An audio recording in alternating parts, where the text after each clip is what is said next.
مرحبا أعزائي ومتابعيني على كل المواقع. حبيت إن اليوم نتكلم عن حاجة اسمها الحرية الشخصية في المجتمع اليمني.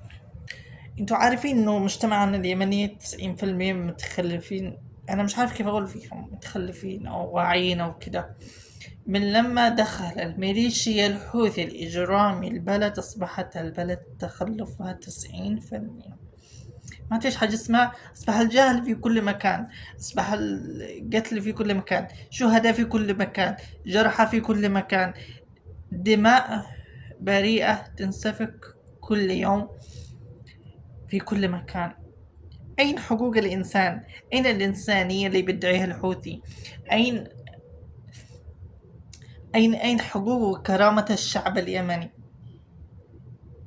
يعني هل الحوثي بيطمح على أنه يبني اليمن ويعزز من استقرارها ويحمي الشعب اليمني؟